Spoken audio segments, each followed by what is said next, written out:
Flecha Amarilla, que ha destacado en el sector de la movilidad durante 90 años, consolida su estrategia al tener la sostenibilidad como eje rector, alineándose con los Objetivos de Desarrollo Sostenible de la ONU. Esta estrategia integra 4 pilares: planeta, comunidades, talento y gobernanza, reflejando su compromiso con los criterios ESG, destacando la suma de 169 autobuses Euro 6, logrando una reducción de más de 2.000 toneladas de dióxido de carbono. Conoce más sobre su informe de sostenibilidad en conectagfasostenible.com/informes-anuales.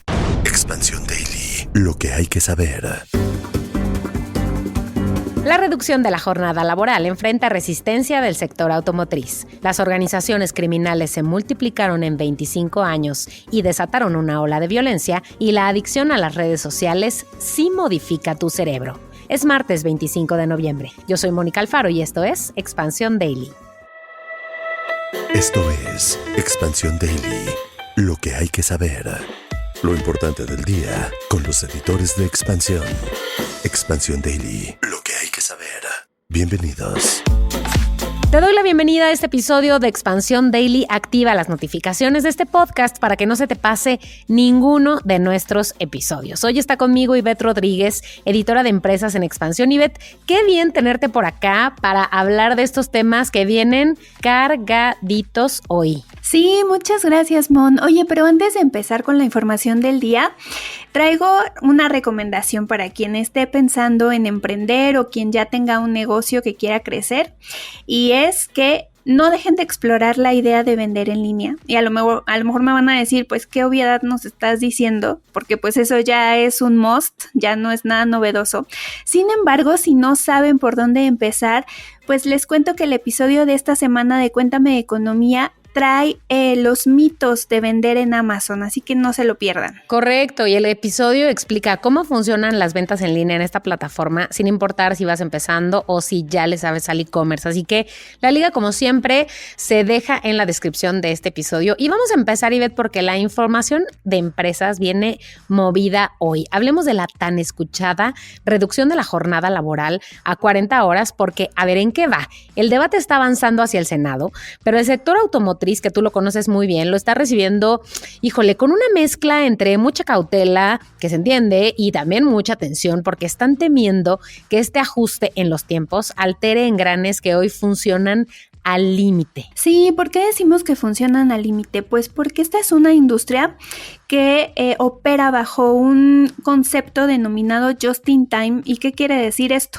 Que los componentes van llegando a la línea de producción en el momento en el que se va ensamblando el vehículo. Es decir, es una industria que trabaja casi sin inventarios y con una planeación muy, muy bien pensada, en donde pues de la línea sale un vehículo cada minuto. Entonces, cualquier ajuste que se haga a la programación en los horarios, pues sí tiene un impacto directo pues en cómo funciona toda la operación. Y por eso, de hecho, Suara de Luna, la autora de esta nota, habla del último estudio de Kelly, que es una empresa global de soluciones de talento de recursos humanos, en donde dice que solo el 55% de las empresas automotrices están de acuerdo con esta propuesta, o sea, apenas poquito más de la mitad.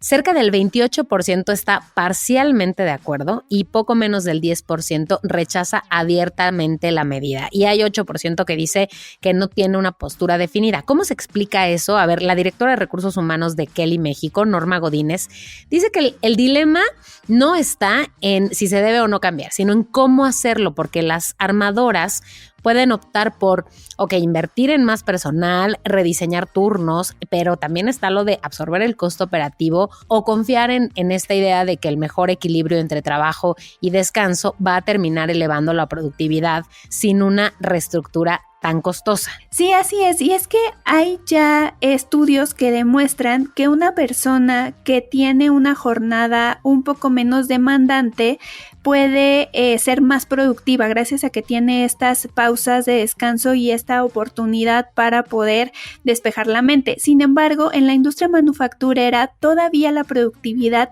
tiene un enfoque o se mide más bien a partir de las horas trabajadas, de tal suerte que incluso las personas personas ven en el poder trabajar horas extra una oportunidad para tener un ingreso adicional. Entonces, aún no hay una medición de cumplimiento de metas enfocada en los objetivos, sino más bien en la jornada laboral. Eso hace que pues las personas que contestaron esta encuesta estén un poco escépticas respecto a que efectivamente esta reducción pueda ayudar a mejorar la productividad de los trabajadores. Lo que sí es que hay empresas que hoy desarrollan herramientas de gestión de personal y que lo que están haciendo es insistir en que esta reducción no tiene por qué ser sinónimo de pérdida de productividad y que este cambio sí puede ser una oportunidad para repensar la operación, aunque sin duda el reto va a ser pues grande, sobre todo para las pequeñas y para las medianas empresas, ¿no? La Asociación Mexicana de la Industria Automotriz ha pedido que la reforma se aplique de manera gradual y se entiende que tiene que ir acompañada de muchas cosas y entre ellas cambios legales que permitan flexibilidad operativa con la mira puesta a lograr esta implementación total hacia el 2030 en 5 años. Y es que hay muchas cosas aquí de por medio, ¿no? La eficiencia, la reducción del desgaste, qué papel juega esto en términos de la rotación de personal, en fin. Aquí en Expansión, como saben, le daremos seguimiento a cómo funciona esta propuesta de la jornada reducida. Y mientras el mundo laboral, Ivette, sigue discutiendo cómo reorganizar el tiempo dentro de estas fábricas, en el terreno fiscal el gobierno está apretando todas las tuercas en el caso de la fiscalización al comercio exterior y al sector de hidrocarburos. En el caso del SAT de este gobierno de Claudia Sheinbaum, está perfeccionando sus métodos y está logrando buenos resultados. Es que ¿sabes qué pasaba? Que había un esquema que permitía a las empresas que operaban, por ejemplo, bajo un esquema denominado empresas manufactureras y maquiladoras de exportación, el poder importar insumos y terminar en México de hacer algunos procesos adicionales, por ejemplo, no sé, pensemos en un calzado, ¿no? Donde a lo mejor se importaba el corte y aquí se le ponían las suelas, se le ponían las agujetas, se hacía el proceso de etiquetado y se embolsaba y entonces ya ese producto terminado se exportaba, pensemos, a Estados Unidos.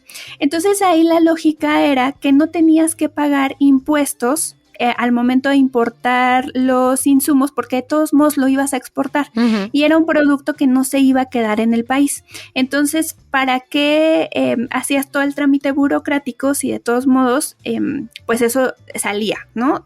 de México? El problema es que varias de estas empresas empezaron a abusar de ese esquema y lo que pasó es que importaban, hacían esos procesos adicionales, pero ya no exportaban esos productos. Entonces, esos productos se quedaban en el país, se comercializaban aquí y se podían vender incluso a precios más competitivos, pues porque nunca tuvieron ese pago de impuestos, como por ejemplo el IVA.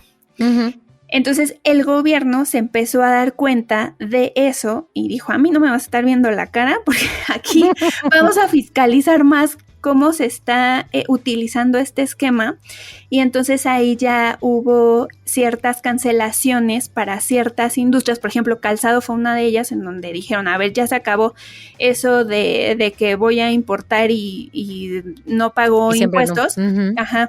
Por ejemplo para el sector calzado ya se acabó ese esquema y también hay otro frente que se ha estado fiscalizando con mucho mayor cuidado que es el de los hidrocarburos, porque ahí ¿qué pasaba?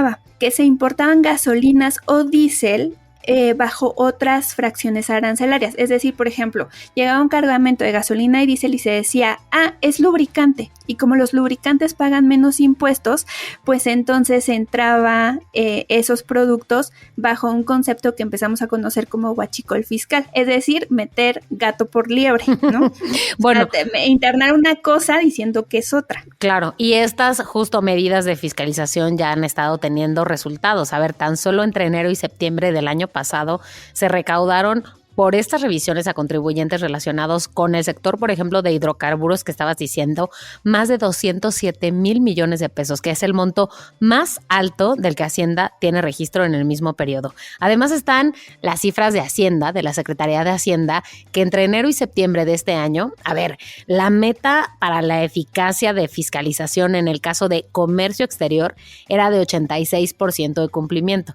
Lograron 89%, o sea, superaron su objetivo. Y en el caso de los hidrocarburos, la meta era de 77% y lograron cerca de 82%, así que también superaron su objetivo. Y esto tiene que ver con lo que explicaba Ivette sobre la eficiencia del Plan Maestro del SAT que inició pues desde el gobierno de López Obrador en 2020, el Plan Maestro 2025 ya en la administración Sheinbaum, por supuesto, que está enfocado en temas de simplificación, de regulación fiscal, de combate a la evasión y por supuesto que estabas diciendo ahorita lo del contrabando. Sí, a esto se suma que además hay pues mucha mayor información recolectada, digitalizada y analizada que en años previos, porque a lo mejor en años previos también había información disponible, pero no se analizaba.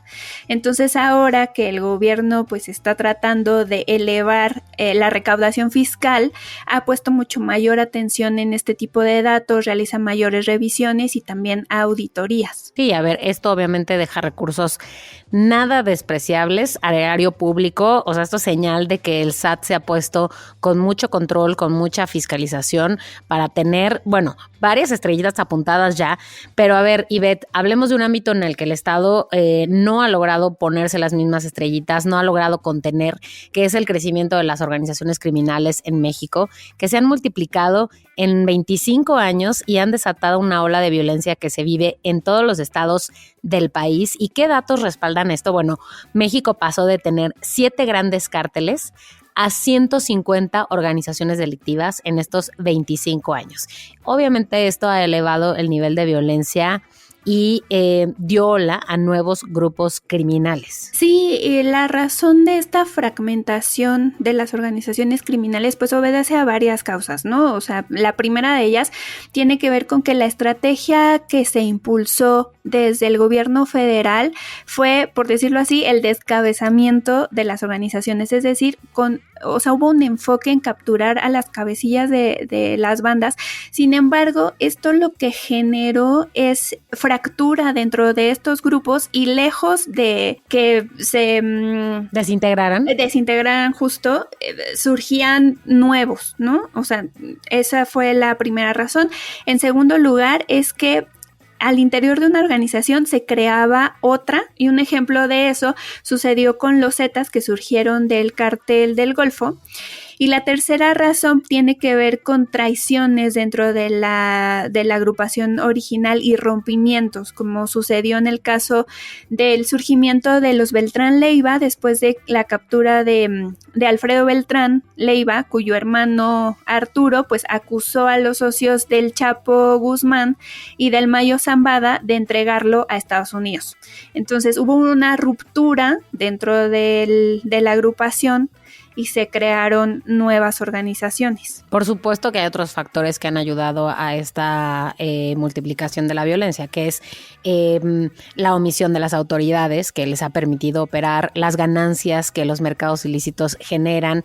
Esta fragmentación de organizaciones ha llevado al surgimiento de las famosas La Familia Michoacana, el Cártel del Noreste, en fin, muchos más que además son como, por decirlo de alguna manera, más pequeñas, y mientras más pequeñas sean estas organizaciones, se vuelven más extractivas con la población, es decir, ya no tienen el acceso a este tráfico internacional de drogas, no controlan la ordeña de productos de huachicol, no llevan a cabo huachicol fiscal en los puertos, en las fronteras, entonces más bien se concentran en cosas como extorsión, en secuestro, en narcomenudeos, es decir, exprimiendo a la comunidad local, y por eso es que pasan a estas cantidades en los últimos 25 años. Ivette, después de esta radiografía tan ruda de la que hemos estado hablando estos minutos, hablemos de otras dinámicas que también nos afectan en el día a día, pero ahora en el ámbito digital, y es que la ciencia ya comprobó que la adicción a las redes sociales sí modifica el cerebro. No nos lo estamos inventando, no somos las tías que nada más queremos despegar a los niños del celular, pero ya hay estudios que señalan que tanto niños como adolescentes son los más, ojo que no los únicos, pero los más afectados por el uso excesivo de las redes sociales. Sí, hay un estudio que se realizó en 2024 y que durante 4 años analizó y observó el comportamiento de niños expuestos a redes sociales y se detectó cómo este uso digital constante de estas plataformas modificó trayectorias neuronales a largo plazo. Es decir, que no fue algo que se notó o los efectos no se notaron de un día para otro, ni siquiera de un mes para otro, sino que fueron cambios paulatinos que afectaron sobre todo el sistema de recompensa. ¿Por qué? Porque al nosotros postear una foto o un video, por ejemplo, en el feed de Instagram o de Facebook, pues lo que estamos esperando es tener likes, tener me gustas, o sea, tener como una aprobación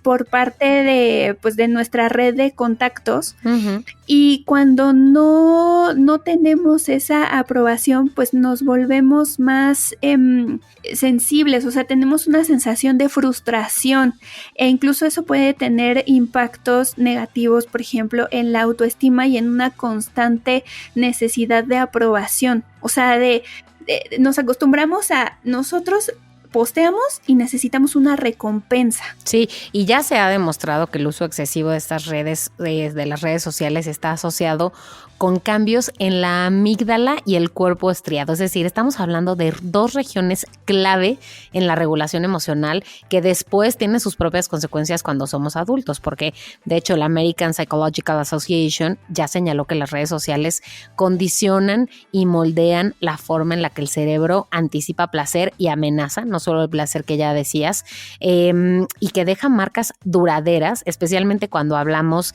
de edades tempranas en términos de plasticidad neuronal. Y es que un estudio publicado en 2023, el JAMA Pediatrics, dice que los adolescentes que revisaban compulsivamente, porque aceptémoslo, muchas veces así es como terminamos revisando nuestras redes sociales, mostraban cambios longitudinales en circuitos asociados a la sensibilidad social. Pero ojo, Ivette, no todos son malas noticias. También hay algunas cosas que podemos hacer para reducir esta adicción a las redes sociales y evitar estos efectos negativos. Sí, lo primero y que quizá va a ser lo menos popular es limitar el uso a solo 30 minutos diarios, ya que solo 30, Ivette. Solo 30, ya que esto ayuda a reducir la ansiedad precisamente de estar controlando cuántos likes, cuántos me gustan ya tienen nuestros posteos. Otra medida que se puede tomar y que de hecho es muy importante es enseñar tanto a niños como a adolescentes cómo funcionan los algoritmos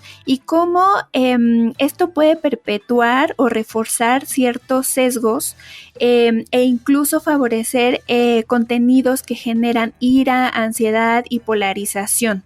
¿Por qué? Porque lo que buscan los algoritmos de las redes sociales es mantener la mayor parte del tiempo posible a las personas dentro pues de los feeds. Uh-huh.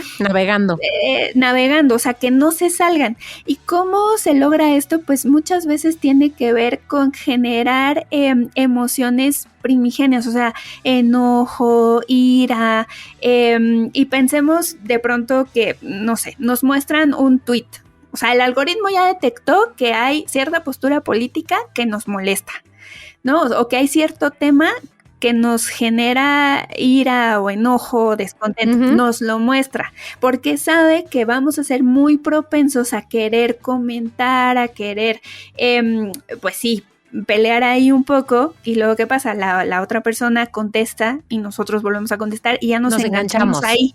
Exacto. Entonces, desgraciadamente, pues eso es, ese tipo de contenido es el que suele tener mayor visibilidad dentro de las redes sociales y se crean, pues es un concepto que se llama burbujas de eco, en donde nos muestra justo el contenido que nosotros queremos escuchar y no nos deja poder acceder a otras opiniones o posiciones que contrasten con lo que nosotros creemos, y entonces eso es lo que finalmente hace que los sesgos se refuercen. Correcto, y explicarle eso a otras poblaciones más jóvenes ayuda a que entiendan mejor cómo funcionan los algoritmos. Y, perdón, no queremos ser amargadas, pero pues sí, también otra de las recomendaciones importantes es ajustar los horarios de sueño, especialmente cuando hablamos de adolescentes, y esta práctica de las zonas libres de pantallas antes de dormir es muy importante para tratar de reducir la dependencia a estas notificaciones que ya contabas, Ivette.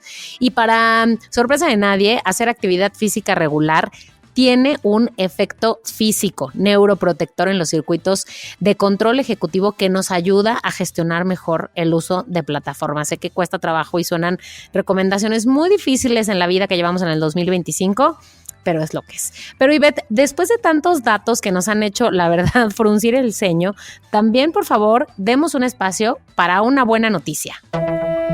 Aunque a veces parezca, no todo está perdido.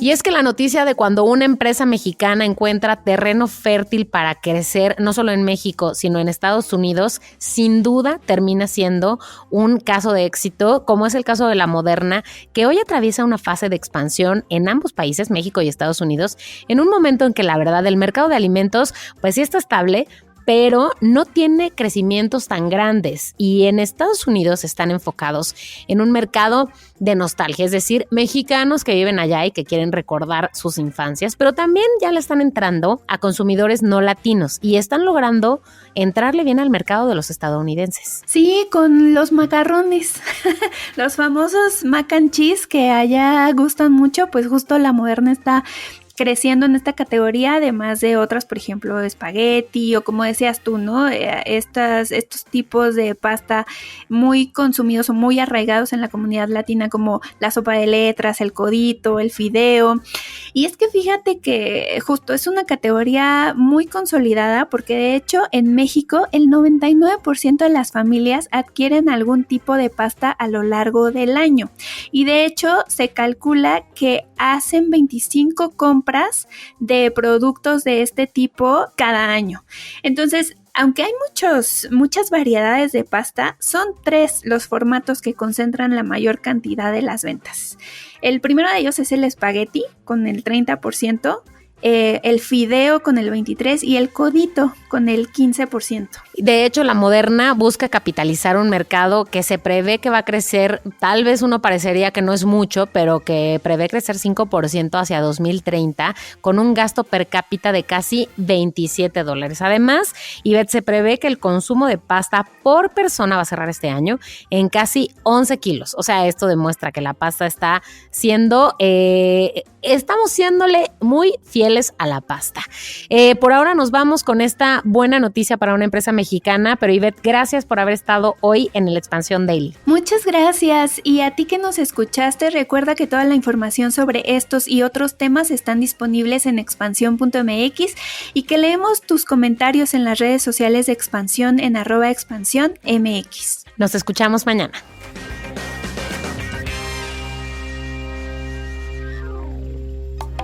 Expansión Daily. Escucha un nuevo episodio lunes a viernes a partir de las 6 de la mañana. Expansión Daily es un podcast de Expansión. Este episodio llega a ti gracias a rss.com, el podcasting hecho simple.